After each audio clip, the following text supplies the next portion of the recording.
ఆకలిని పెంచి ఎన్నో రకాల ఆరోగ్య ప్రయోజనాలున్న పుదీనాతో రుచికరమైన పచ్చడి ఎలా చేసుకోవాలో ఈ వీడియోలో అయితే చూసేద్దామా.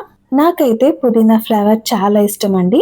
అలానే ఇష్టం లేని వాళ్ళు కూడా చాలా మంది ఉంటారు. అలాంటి వాళ్ళు ఒకసారి ఈ పచ్చడిని ట్రై చేయండి, టేస్ట్ నచ్చుతుంది, స్మెల్ కూడా మరీ అంత ఓవర్గా అయితే అనిపించదు. Welcome back to our ma'am with show cooking world channel.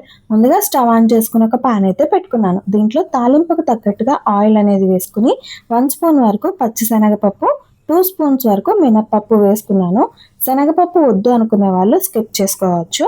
దీంట్లోకి 1/2 స్పూన్ కంటే కొంచెం తక్కువగా జీలకర్ర వేసుకున్నాను. అలానే మీరు తీసుకున్న పుదీనా క్వాంటిటీకి తగ్గట్టుగా మిర్చిని అయితే యాడ్ చేసుకోవాలి. ఎండుమిర్చి అనేది నేను 10 వరకు వేసుకున్నానండి. కారం ఎక్కువగా ఉంటాయి ఇవి. సో వీటిని బాగా ఫ్రై చేసుకున్న తర్వాత వేరొక ప్లేట్లోకి అయితే షిఫ్ట్ చేసుకున్నాను. ఇప్పుడు మంచిగా కడిగి పెట్టుకున్న పుదీనాని అయితే ఈ ఆయిల్లోకి వేసుకున్నాను. కొద్దిగా ఆయిల్ అనేది తక్కువగా ఉంటే ఇంకొంచెం యాడ్ చేసుకోవచ్చు. దీనిని మంచిగా ఆయిల్లో అయితే ఫ్రై చేసుకోవాలి.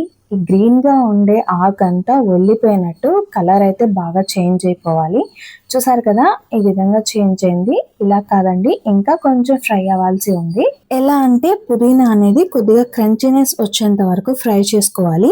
వీడియోలో చూస్తున్నారు కదా, ఈ విధంగా ఉంటేనే ఈ పచ్చడి టేస్ట్, ఫ్లేవర్ అనేది చాలా బాగుంటుందండి.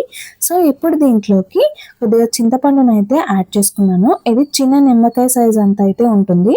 వాష్ చేసుకుని అయితే యాడ్ చేసుకోవాలి. తర్వాతగా మనం ముందుగానే వేయించి పక్కన పెట్టుకున్న పోపు దినుసుల్ని ఈ మిక్సీ జార్లోకి అయితే యాడ్ చేసుకుని ఒకసారి అయితే మిక్సీ పట్టుకోవాలి. తర్వాత వెల్లుల్లి రెబ్బల్ని 3 వరకు యాడ్ చేసుకున్నాను. మీకు ఇష్టం ఉంటే ఇంకొంచెం యాడ్ చేసుకోవచ్చు. దీంట్లోకి కొద్దిగా సాల్ట్ వేసుకున్నాను. అలానే మనకి పుదీనా పచ్చడిలో మెయిన్గా ఉండాల్సింది బెల్లం అండి. ఇది మన స్వీట్నెస్కి తగ్గట్టుగా అయితే యాడ్ చేసుకోవాలి.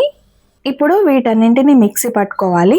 తర్వాతగా నేను పుదీనాని వేయించుకున్నాను కదండి, దానిని కూడా యాడ్ చేసుకుని మరొకసారి అయితే మిక్సీ పట్టుకోవాల్సి ఉంటుంది. ఇప్పుడు వాటర్ ఏమీ యాడ్ చేయకూడదండి, నార్మల్గానే మిక్సీ పట్టుకోవాలి. చూసారు కదా, ఇది కొంచెం మిక్సీ తిరగడానికి కొంచెం ఇబ్బంది పెడుతుంది. సో అందుకని చెప్పేసి నేను హాట్ వాటర్ని లైట్గా అయితే యాడ్ చేసుకుంటున్నాను. మరీ ఎక్కువ అయితే వేసుకోకూడదు.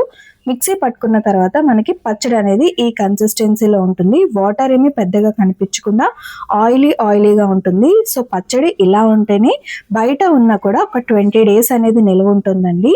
సింపుల్ అండ్ టేస్టీగా పుదీనా పచ్చడి చాలా చక్కగా అయితే చేసేసుకున్నాం కదా. దీని యొక్క ఆరోగ్య ప్రయోజనాలు నేను డిస్క్రిప్షన్లో ఇస్తాను, ఒకసారి చెక్ చేసేయండి.